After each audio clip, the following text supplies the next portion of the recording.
I had been working in Wall Street and on the capital business up until the 2008 recession. The market collapsed. I was out of a job. I had always tied my profession to my self-worth. I was having a really hard time just even getting out of bed, almost clinically depressed about my whole situation. I literally came across an opportunity to go work an odd job, and I was almost going to pass on it. With a leap of faith, I took that job, and it was the best job I've ever had in my life. Join me for a conversation with SOMO Cowork member Shane Sugino on his journey from Wall Street to higher ed, leadership lessons, and the role of AI in shaping education. Okay, hello and welcome to the SOMO Cowork Member Spotlight. Today we are joined by Shane Sugino, Senior Sales Director for the Education Practice at Gerent, a mid-sized Salesforce consulting firm with more than 400 consultants worldwide. Shane has partnered with higher education, K-12, and nonprofits to help them harness the power of Salesforce and strengthen connections with their communities. So I would love to start with just first thanking you for being here. And what is a small joy that you've been having at this time? Thanks, Hannah. Thanks for having me. I'm happy to be here. Yes, I was thinking about this. And my wife's probably going to laugh at my answer here, but we have a stray cat that we've adopted at home. Aww. And a white bunny that lives in our house, and everyone's out of the house. So I'm living alone at the moment. So I'm responsible for feeding the cat and the rabbit. And while that may seem like a chore for those that are pet friendly, it brings a lot of joy when I'm feeding these pets. It's just the look on their faces, the little meowing from the cat, the bunny running up to me when he knows it's food time. Oh, that's very wholesome. Very cute. So could you give us just a quick introduction as to who you are and what you do in your own words? Sure. So for the past 17 years or so, I've been in the higher education industry, helping colleges and universities leverage the power of technology to advance their mission. So think about technology in the use cases around recruiting and admissions, driving more students to the college. Think about once a student is at college and they have all these issues and needs around services, how does a university help use technology to help those students? And then also think about the use of technology in the university setting around fundraising and alumni relations. It's just important that universities use the technology in an optimal and efficient way. And so I've been doing that for the last 15 years, is literally just helping them figure that out because it's a complex story. And as you know, there's not enough money in higher education. So ultimately, how do you help deliver services and solutions to them in a very efficient and effective budgetary manner? Wow. And how did you find yourself in that line of work to begin with? How has this all come about? Yeah. I get that question asked a lot. And to be honest, I just stumbled into it. I had been working in Wall Street and on the capital business up until the 2008 recession, if you all remember that. I don't want to date myself, but 2008 was when a couple of those big banks collapsed, and that just kickstarted a huge recession for the next couple of years. And so I was doing that kind of quantitative finance, capital markets work. The market collapsed, and I was out of a job. It was the first time I'd ever been in my career not working. Mm-hmm. And it was a weird time for me in the sense that I just had always tied my profession to my self-worth and vice versa. And so I thought I was only valuable because of the work I did. And to be someone that was out of work then, during that period of time, was a really strange and almost self-esteem defeating situation. So I had a hard time trying to think about what I'd want to do next, because at that time I was having a really hard time just getting out of bed, almost clinically depressed about my whole situation. Luckily, my mother-in-law at the time, who is a big entrepreneur and very successful woman, she handed me this book. It's great. In this book, I tell everyone I know that's in a career crossroads, you got to read this book. It's called Just Enough by Howard Stevenson and Laura Nash. And that book describes, or really tries to convey, how people define success. I read this book. It was amazing. They were interviewing all kinds of CEOs, superstar middle managers, celebrity leaders, so on and so forth, and trying to define what success meant. And because of this book, I literally came across an opportunity to go work at Northwestern University. It was an odd job, working in an office, stuck at a desk, which I wasn't really used to. And I was almost going to pass on it. until this book literally helped me define how I measured success. And I looked at this higher ed job and I mapped up against the framework and I was like, wow, this higher ed job really does fill in all of the buckets of success that this book is defining. And so with a leap of faith, I took that job. And I will tell you this, Hannah, even today, 17 years later, it was the best job I've ever had in my life. Wow. So again, just stumbling into higher ed, having some faith that it was a place I meant to be. And it turned into the 17-year-long career I'm still counting. I'm still in it. And it's amazing to me that just by stumbling into something can be decades of great experiences. Yeah, I'd love to hear more about what made that job specifically one of the best, because some people might see all the status of what you were doing on Wall Street and things that externally might feel like it's filling that cup, but then what made that job truly different? Yeah, that's a great question. So I'll go back to the book. Just Enough describes measuring success in 4 buckets. Buckets of achievement. So am I just achieving my goals? Am I feeling like I'm achieving? There's a bucket of significance. Do I matter in the world? What I do and the people I interact with, do I matter to them? So am I living a life of significance? The third bucket you get measured success-wise is legacy. So what am I doing and leaving behind me? Am I making the world a better place? What is my legacy going to be? And then the fourth bucket you measure success by, according to the book, is happiness. Are you just plain old happy with what you're doing and how your life is and so on and so forth? And the key to that success is not the fact that you have to be doing something that fills up all those buckets to the top, because that's kind of the typical pro-American capitalistic view of the world. But the book was actually hypothesizing that you actually only need to fill up these buckets with just enough at that moment in time for you to feel successful. And so I realized that I've been trying to do the exact opposite, like the book said, trying to fill up all my buckets with everything I did so it's overflowing. And what I really wanted to do was just be good enough in everything in those buckets so that I'd feel most successful. And that job did it. So I was working at Northwestern. It was in the career management office. I was helping MBAs try to find their next job and their career path for the next, say, 20 to 30 years. And why that job was so impactful for me as well as with the students I worked with was a couple of things. And I'll compare it against the book's rubric. Number one, achievement. This was the Kellogg School of Management at Northwestern, very achievement-oriented organization, really top 5 organization in the world, doing a lot of good work. We were all sort of type A, achievement-oriented people. So you were just hitting goals every year, and that was great. So I felt very much achievement-oriented in that job. That job was also awesome because I did feel like I was having a significant impact with people. I was working with students day in and day out who were just looking for someone to help guide them to their next job. When they're investing all this money in the organization at Kellogg School of Management, they had high expectations of what their next career is going to be like, but they needed help. And I felt like I was their guide through this journey for the 2 years that they're going to be with us. How can I help you prepare, find, and then grab that next opportunity? So I was living a life of significance, definitely. Legacy. I was helping change the organization. We were fixing things, making things more efficient, improving the customer service with students, so on and so forth. A lot of those improvements still live today at the organization. So I definitely had some sort of legacy impact there. And then the last bucket, the bucket of happiness. Oh, I will tell you, I had been working a typical work day before higher ed, 12, 14, 16 hours a day. Constantly available, cell phones ringing at the middle of the night, so on and so forth. With higher ed and with what I was doing, it was really self-contained to a normal set of business hours. And so what I found was driving my happiness there was I was able to then attend all of my kids' school events, be the parent. I wanted to be the dad that was there and present with my kids. And so adding all of those factors up is sort of how the calculus works, that ultimately I just defined that job as literally the greatest job I've ever had because of literally all of those things of how I measured success at that job. And it gave you balance outside of work too, it sounds like. Absolutely. I was able to just live very close to the university campus. I could walk to work. I mean, I don't think we all understand just how much commuting can take the toll on you. The moment I gave up a 45-minute to an hour-long commute to downtown Chicago and turned it around to a 15-minute walk to campus, my life changed. My view of life, the perspective of what I was doing, the impact I was making, just enjoying the life that Northwestern could afford me was just really life-changing. Wow. Yeah.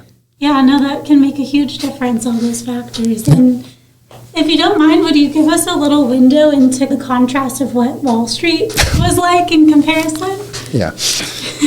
You're probably better off asking my wife what it was like to be my girlfriend at the time. Well, she stayed. She stayed. And so I think that's more of a testament to my personal growth rather than the job I was at. So Wall Street, as we all say, there's always this perspective, this viewpoint of how crazy Wall Street can be. And to a certain extent, it's all true.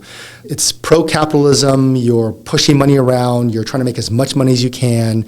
It sort of epitomizes our capitalistic society.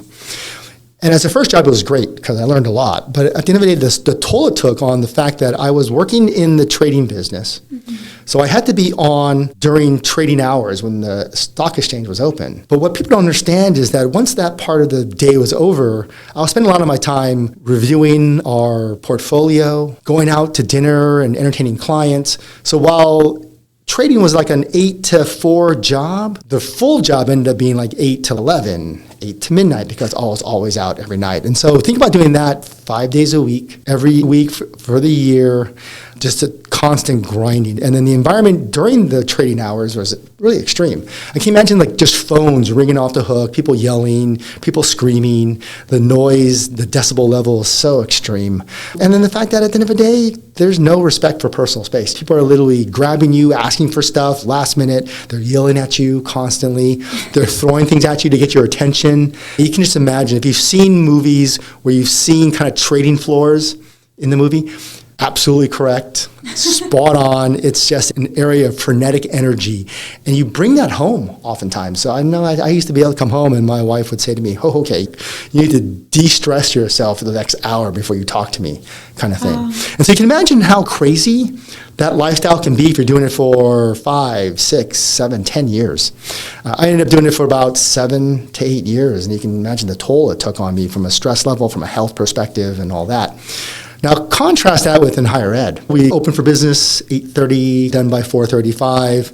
The real stressful point is you have a lot of students that want to see you, so you're taking appointments with them. But there's highs and lows, and there's slow and fast periods, and so on and so forth.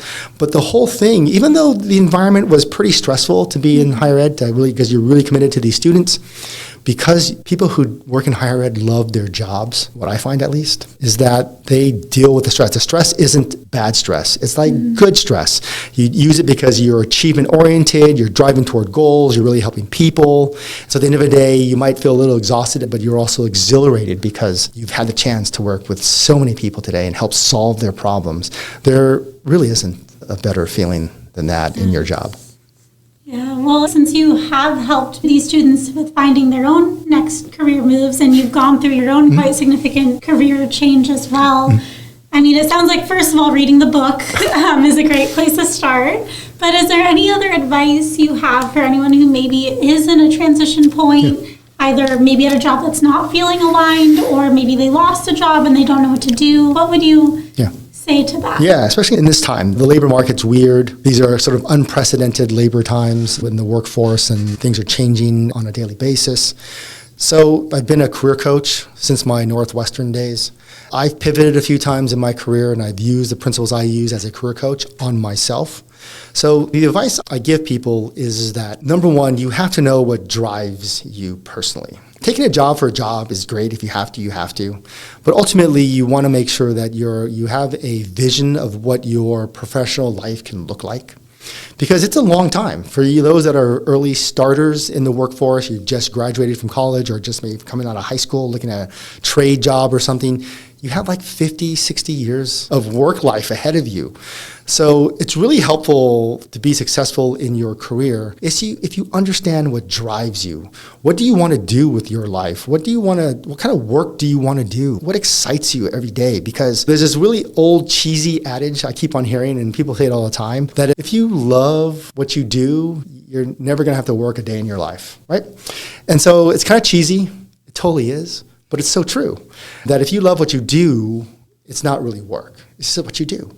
And so I always work with clients who say, look, at the end of the day, I don't know what I want to do. So the thing that you have to understand is that the sooner you figure out what your true north is, as we say, what your guiding light, what your vision of your life to look like, and your part of and your role in the world today, the sooner you can start getting there. Now, that being said, I will say that people's career trajectories, if you talk to anybody you know, anybody you think is successful, I will guarantee you that whatever they're doing today that makes them successful wasn't what they were doing 20 years ago. Guaranteed. We have to go through this journey, I call it, and this journey is built with a lot of fits and starts, with some failures, some restarts, so on and so forth. None of us really know right away what we want to do for 50 years. And so there's a great speech by Steve Jobs at, I think it's the 2005 commencement speech at Stanford. Anyone in a crossroads today, looking for a new opportunity, looking for a change, looking for a new job, so on and so forth, I suggest you listen to his commencement speech. Because in that commencement speech, Steve Jobs gives you the secret to success from his personal view, which I agree with. And I won't spoil it for you. You should go listen to it. You can find it on YouTube. You can find it on YouTube. And don't forget, Steve Jobs, he dropped out of college. And he kind of weaves in why he dropped out of college and what that did for him and how he pivoted and turned and tried new things until it became Apple. Really, seriously. It's a great story. And so I would suggest listening to him because at the end of the day, even he didn't know what he was trying to do until the day he did do it. Mm-hmm. And so that's what I tell people is you don't really know what has led to your success until you look back at the path you took. And you're like, oh, that all makes sense of why I'm here today. And do that for yourself. Do it with a friend of yours or a family member you know that's successful. It's true. You can't look at your path going forward, but you can definitely understand how you felt that yourself along that path looking back. Thank you. That's great. And I'm definitely going to have to look that up now. I'm very curious. What is the secret? So going back a little bit to your expertise, your zone of genius, you've built and scaled teams in both startups and large institutions. So what's a leadership lesson that has stayed with you through those different environments? Yeah, that's a great question, Hannah. And, I think the first half of my career was really described as working in very large organizations, the Fortune 500 names. If you go look at my LinkedIn profile or my resume, you'll see that it's just names that we all know.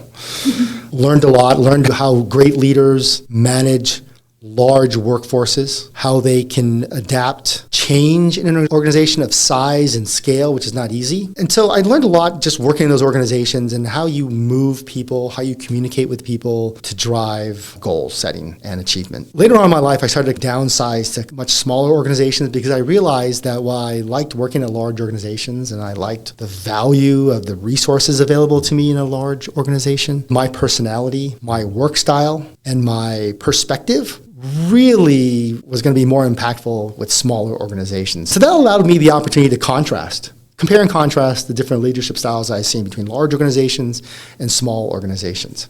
And I will say this, for most leaders, and I'm sure a lot of experts will agree with me, leadership styles vary by personality, persons, leadings, what you've learned as a child, growing up, what your parents instilled into you, what you learned in college or in experience in the workforce, so on and so forth. So it's a very personal thing. But what I've seen time and time again is that regardless of what you've learned and how you've learned it, different leadership styles work with different sized organizations. And what I mean by that is someone who leads a very small organization, let's say small is like 10 to 50 employees. Usually that leadership style can work well for that, but doesn't work well as you start to scale up. And that's what we call like the founder's dilemma that a lot of startups deal with, is that founders are really good driving the business and leading the business when it's super small and it needs flexibility and it needs deliberate actions and passion, and adapting to change is important. But as the organization gets bigger and bigger, the skill set to manage more and more people differs from a small scale business to one that's large scale.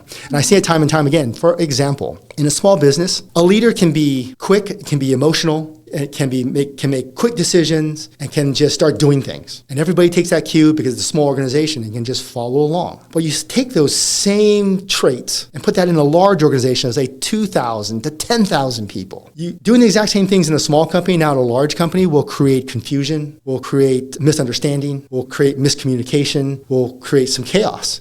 And in an organization where 10,000 people are chaotic is going to probably often spell doom for that organization. So what I tell leaders is, look, you have to know when you're out of your league, when you're out of your wheelhouse of comfort, of what you know to do. So either you're going to have to expand and grow your professional skill sets, or you have to let go and let somebody else who's trained and much more successful at leading the business of that size do that. And it's really hard. And I see it time and time again. I've seen organizations time and time again not make the right call on the leadership style. And you'll see it'll hurt the performance of that organization.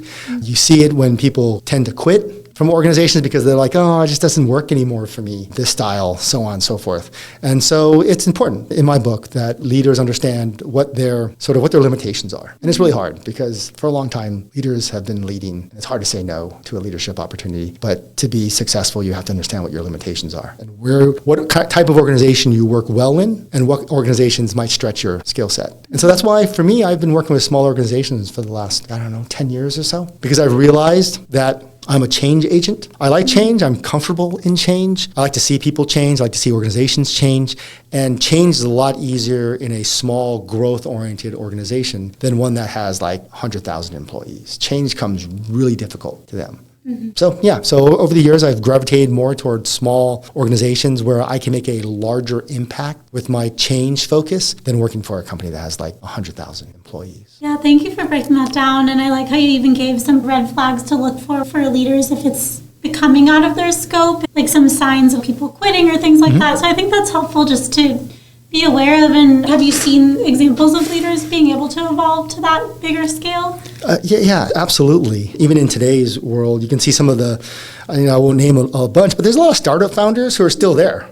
And their companies are ginormous at this stage. So they've done well enough that the board and employees and customers are like, okay, this person's still providing value. But it's kind of rare.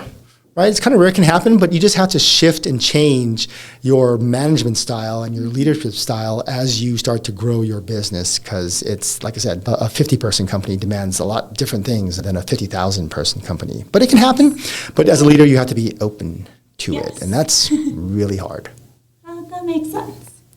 And so in your current role in the work that you're doing, it's really the intersection of technology and education. And so what trends or opportunities do you see coming for the future of that space? I would say we're living the future right now in higher education and in technology in general because of the introduction and widespread adoptability of AI. AI is everywhere. Artificial intelligence is everywhere. It is to the point where it's so popular that everyone talks about it. And the interesting thing about higher ed and artificial intelligence is how does artificial intelligence augment education? Right now, most people fall into kind of two different camps. One camp says AI is bad for education and that we need to do everything we can to keep it from infiltrating our educational standards, our processes, how we deliver our pedagogy, our curriculum, whatever it may be. We need to put a gate at the entrance that says, no AI, please. And then there's the other opposite end of that spectrum where people say, no, AI is the future, and it's going to start teaching us how to deliver great education. And I'm not sure we're there yet. But I think we're somewhere in the middle, and I think people are just now started getting comfortable with the idea that AI is not going away. ChatGPT, Gemini, Claude, whatever AI tool you use, it is not going away. So I spend a lot of time working with organizations trying to help them figure out where best to use AI in their organization. The challenge that most organizations have is they're thinking way too big for AI, right? That it's not going to do everything. It's going to replace every single human worker in your workforce, and that's not the truth. The organizations that are using AI the best and are most successful at it are using it as an augmented tool valuable for their human workers. So how can I make my human workers better at what they do? How can I make them more efficient? How can I make them do things quicker and more productive?